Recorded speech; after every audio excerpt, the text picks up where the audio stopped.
नमस्कार, सहारापणा समय मुंबईच्या सिने कट्ट्यामध्ये आज तुम्हा सगळ्यांचं पुन्हा एकदा मनापासून स्वागत. मंडळी, आज रविवार आपल्या सगळ्यांचा गप्पांचा आणि गप्पांच्या मेजवानीचा आजचा सगळ्यांचा दिवस. तुम्ही सगळेजण या दिवसाची खूप वाट पाहत असता मला माहिती आहे आणि म्हणूनच आज सुद्धा आपल्यासाठी खास काहीतरी आम्ही घेऊन आलेलो आहोत. खरं तर गप्पांच्या ओघात आपल्याला अनेक गोष्टी कळाव्यात. पडद्या मागच्या गोष्टी आणि पडद्यावरच्या गोष्टी या दोघांचीही चर्चा आपल्या सोबत व्हावी. ज्या गोष्टी बऱ्याचशा वेळेला रसिक प्रेक्षकांपर्यंत पोहोचत नाहीत, तुम्हा आम्हापर्यंत पोहोचत नाहीत, त्या कळाव्यात म्हणून सेलिब्रिटीजना आपण या ठिकाणी आमंत्रण देतो आणि ते येतात, आपल्या अनेक गोष्टी आपल्याबरोबर ती शेअर करतात. आजही आपल्यासोबत दोन सेलिब्रिटी आहेत. एक आहेत सुप्रसिद्ध अभिनेत्री आणि ज्यांना तुम्ही सोनपरी नावानं ओळखता.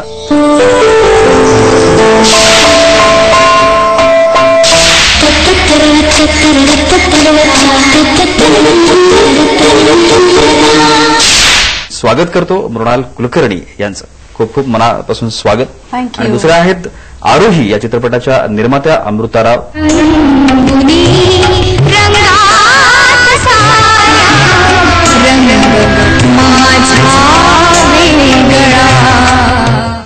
खूप खूप मनापासून स्वागत दोघींचे. मी सुरुवात करेन मृणाल दी तुझ्यापासून, कारण नेहमी काही ना काहीतरी वेगळं रसिकांना देत आलेली आहेस आतापर्यंत. तसंच आरोहीच्या निमित्तानं सुद्धा वेगळं काहीतरी लोकांसमोर येणार आहे. पण ज्यावेळेला हा चित्रपट आला, तुझ्या इतर भूमिका आतापर्यंतच्या आणि या भूमिकेमध्ये थोडासा फरक असणार आहे, लोकांना तो दिसेलच. पण तुझी काय प्रतिक्रिया होती ज्यावेळेला हा प्रोजेक्ट तुझ्याकडे आला? जेव्हा या चित्रपटाची कथा माझ्यापर्यंत आली, प्रमोद जोशी यांचे दिग्दर्शक, त्यांनी मला ही कथा ऐकवली, तर मी त्यांना म्हटलं की प्रोड्युसर. म्हणजे पहिली रिॲक्शन होती की या कथेला प्रोड्युसर कोण आहे. आणि मग तेव्हा माझ्या डिरेक्टरनी अमृता राव यांचं नाव सांगितलं, तेव्हा मी निश्चिंत झाले. तरीही मी तुम्हाला आठवत असेल की मी परत यांना मग विचारलं की तुम्हाला नक्की या विषयावर सिनेमा करायचा, कारण हा अतिशय जिव्हाळ्याचा विषय आहे सगळ्यांचा. घराघरात चर्चेला जाणारा, ज्याची चर्चा व्हायला पाहिजे प्रत्येक घरामध्ये, असा विषय आहे आणि वेगळा आहे. आणि कोणताही आजचा मनोरंजनपर चित्रपट बनवणारा प्रोड्युसर या प्रकारचा चित्रपट करायला धजावणार नाही असं मला वाटलं होतं ऍज अन ऍक्टर. त्याच्यामुळे मला खूप आनंद झाला की ही कथा लोकांपुढे या चित्रपटाच्या माध्यमातून येते आहे. म्हणून मी यांचं अभिनंदन केलं आणि माझ्या दिग्दर्शकाचं अभिनंदन केलं. आणि माझा रोल तर अप्रतिमच होता याच्यातला, त्यामुळे नाही म्हणण्याचा काही प्रश्नच नाही. गोष्ट तिघांची, आरोही असं याचं नाव आहे.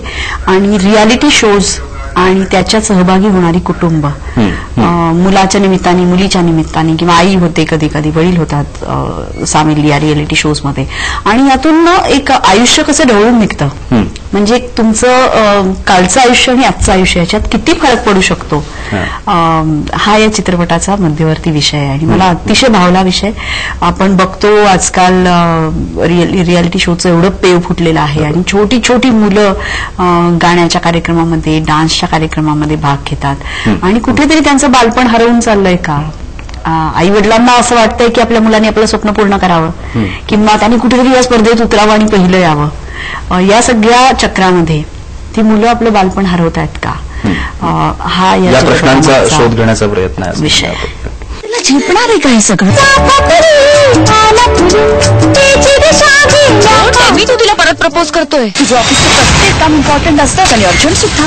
Control yourself. स्पर्धा म्हटली की यश अपयश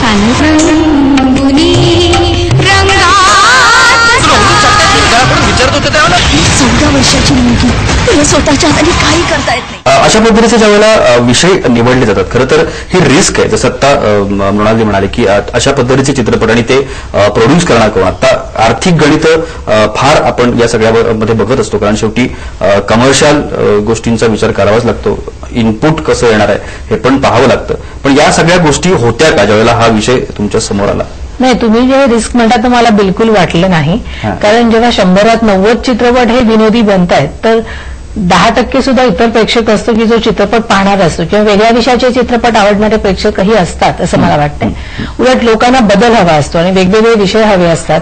त्यामुळे मला बिलकुल रिस्क वाटलं नाही. आणि हा विषय इतका सुंदर होता की हा विषय सुचला. म्हणजे आम्ही एका कार्यक्रमाला गेलो होतो, तेव्हा तिथे पाहिलं की एक 14-15 वर्षाची मुलगी बाहेर बिडी जलायल्यावरती अत्यंत वाईट अभिनय करत, नृत्य करत होती.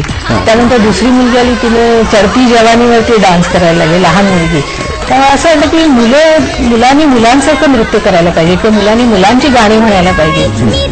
एका कार्यक्रमात तर आपण सध्या ते साक्षी आणि सौरभ यांना पाहतो. अप्रतिम गोड नाचतात ती दोन्ही मुलं, दिसायला खूप सुंदर आहेत.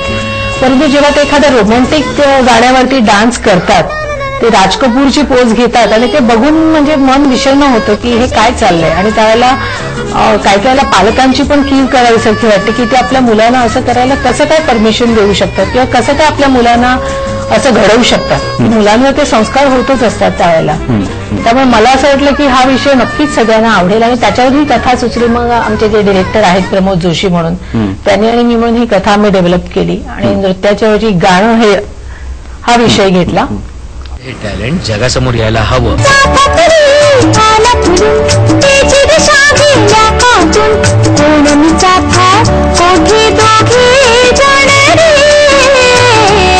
आणि आता आम्हाला भार्गवीचे आईवडील म्हणून आम्ही ओळखले जातो, याचा खूप अभिमान वाटतो. पण स्पर्धा म्हटली की यश अपयश आलं. ज्या पद्धतीने आता अमृताई म्हणाला की अशा पद्धतीने ज्या वेळेला रिॲक्ट होतात तो आता डिरेक्शनकडे पण वळते आहेस, मी त्याही विषयाकडे येणार आहे. पण ज्या वेळेला आपण समाजामध्ये सगळेच जण राहतो, रियालिटी शोज असतील किंवा लहान मुलांचे परफॉर्मन्स असतील, हे काय नवीन नाहीये, वेगळे नाहीये, ते जुन्या काळापासून चालत आलेल्या गोष्टी आहेत.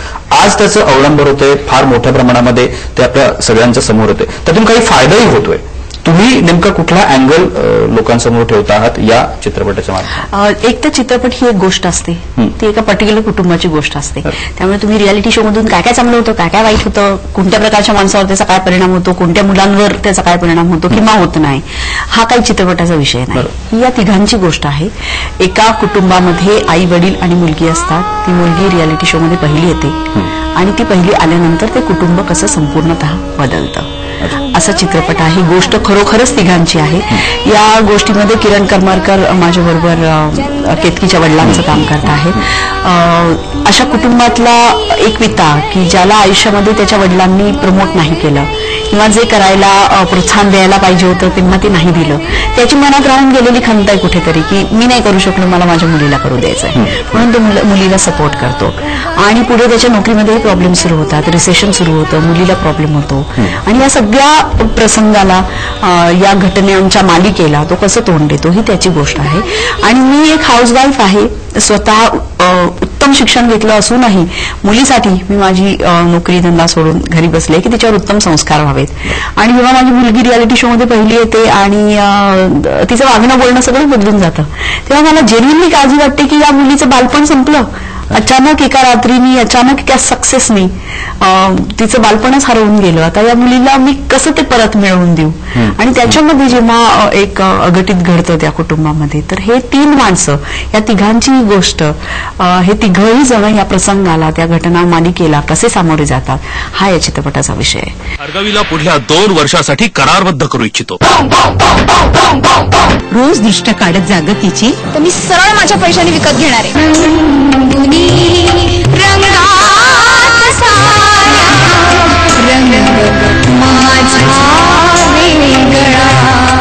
मृणाल कुलकर्णी, किरण करमरकर, केतकी माटेगावकर. केतकी आता शाळेच्या निमित्तानं फार चर्चेमध्ये आहे. मृणाल सुद्धा आता बऱ्याच प्रोजेक्टच्या निमित्तानं चर्चेत आहे. ही जी काही सगळी नावं होती ही पहिल्यापासून डोक्यात होती का पटकथेची गरज आणि डिरेक्टरने सुचवलेल्या सूचना? मला असं वाटतं या भूमिकेसाठी मी मृणाल व्यतिरिक्त दुसऱ्या कोणाचा विचारच करू शकत नव्हता.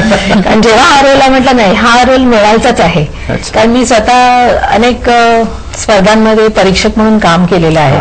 त्यामुळे मृणाल हो की हा रोल म्हणजे मृणालचाच आहे हे डोक्यातच. क्या बात आहे. USP जर विचारला या चित्रपटाचा एक अभिनेत्री म्हणून तर काय सांगशील? मला वाटतं कथा आणि अभिनय, अतिशय सशक्त कथा आहे. आणि शेवटी चित्रपट आपण कशासाठी बनवतो तर एक कथा मांडण्यासाठी, काही एक विचार लोकांपर्यंत पोहोचवण्यासाठी आणि त्याद्वारा मनोरंजन करण्यासाठी. मनोरंजन आपण हा जो शब्द आहे तो आपण फक्त रंजन या अर्थाने घेतो, पण मनोरंजन म्हणजे मनाला भुलवणारं काहीही किंवा मनाला गुंतवून ठेवणारं काहीही, अशी गुंतवून ठेवणारी कथा आम्हाला आरोहीच्या निमित्ताने मिळाली. आणि तिघांनाही उत्तम रोल्स मिळाले आणि एक वेगळा विषय लोकांसमोर मांडण्याची संधी मिळाली.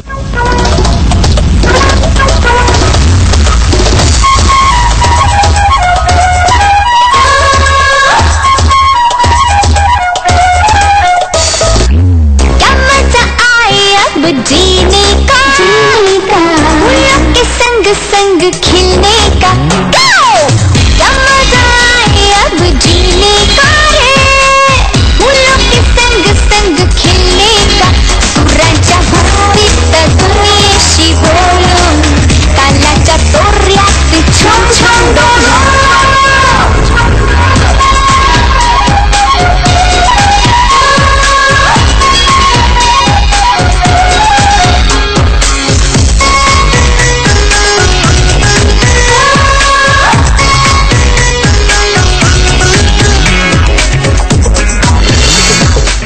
तसाच या चित्रपटामध्ये आजचं वास्तव दाखवलेलं आहे.